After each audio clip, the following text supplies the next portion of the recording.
After a strange ending to 28 years later, we now get to see the fruition of that crazy conclusion involving the bleach-blonde tracksuit mafia in 28 years later, the Bone Temple. Just like with the recent We Bury the Dead, Bone Temple isn't really a zombie film. It's much deeper. But does it work?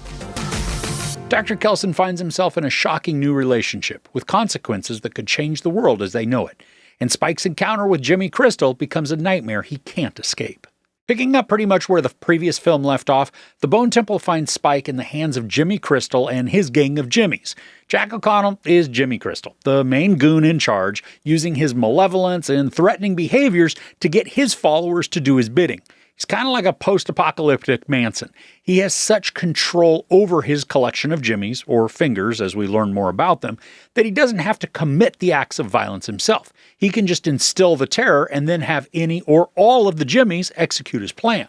And while that's going on in one part of the countryside, Rafe finds as Dr. Kelson is continuing his work on the ossuary, intrigued by the increasing frequency in which the alpha rage monster Samson is coming for him.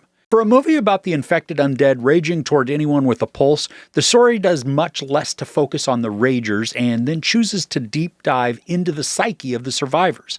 Now, before I keep going, if I say zombies in this review, please know that I know they're not technically zombies, but are people infected with a rage virus. That's so much more to say than ragers or zombies, right? So don't come at me in the comments, okay?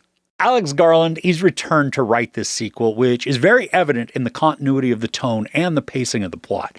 There's a wonderful human element that's maintained within all of the violence and fear, sometimes providing hope that there still might be a bit of good left amidst the chaos, but also showing how, more often than not, the most terrifying threats around are the humans.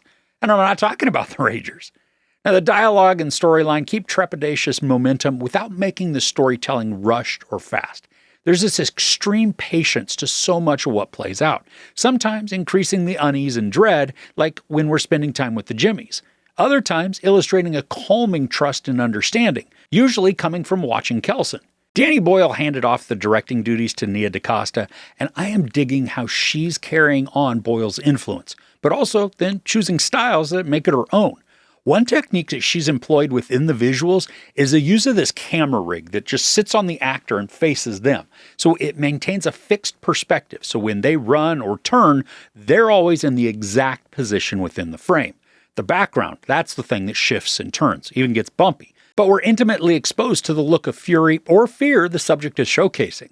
And I appreciate that this isn't overused, but still used consistently enough not to be a stunt. I know I said that this isn't really a zombie movie, but I don't want you to get the idea that it's devoid of gnarly violence or gore. While it's not overly prevalent in the presentation, when the brutality kicks in, it's nasty. There's a Mortal Kombat fatality moment, and then, presumably more disturbingly, we get to watch the Jimmies dole out charity. Now, the detail in the effects, most of which look practical, it's sufficiently stomach-turning. There's this sadistic twist that adds just a new layer of discomfort to that violence. And it's not just watching the infected react to their surroundings. Instead, we get to look into the dark void of people's minds and then feel the perversion of their morals.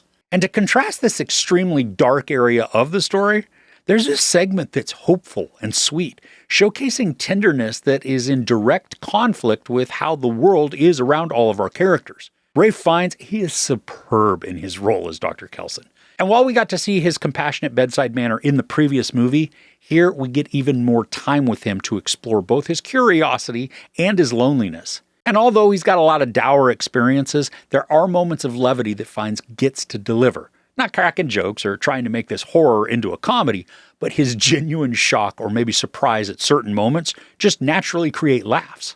And then, if his character isn't awesome enough already, Fiennes gets a scene where he absolutely chews through the environment.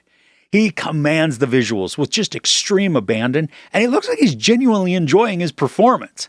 Now, I think we're going to see a bunch of copycat moves very soon on social media because it's just so iconic and then awesome to watch what he does.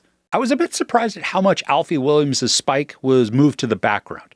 And it's not like he's forgotten or even an important character anymore within the story, but the real focus revolves around Spike without consistently involving him directly. Now, the hour 49 runtime, it's not devoid of some predictable moments, but these aren't prevalent, and their inclusion ends up making the most sense from a natural storytelling progression.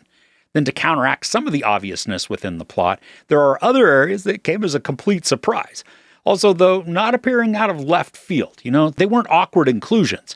And then there are also a few jump scares that didn't need to be employed. The movie held us captive with the tension and the impending dread, so it wasn't necessary to include the cheapness of these types of scare tactics. I was enthralled with the world this has continued.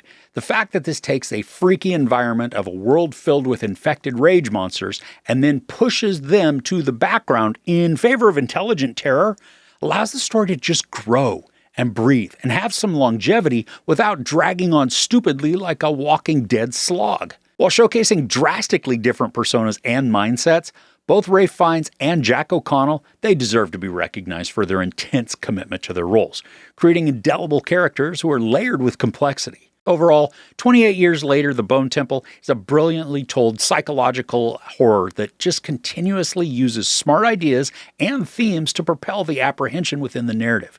Ralph Fiennes and Jack O'Connell captivate with their passionate and extraordinary performances, tangibly adding to the world through contrasting ideals and philosophies, but both commanding the screen with their indomitable presences. Despite there being some predictability within the plot points and the use of jump scares, the writing builds the world to be terrifying, but not without hope, elevating this from simple horror to a richly provocative examination of what can happen with a little compassion or a little psychosis. There's no sex, a bunch of nudity, ton of profanity, and some very brutal violence.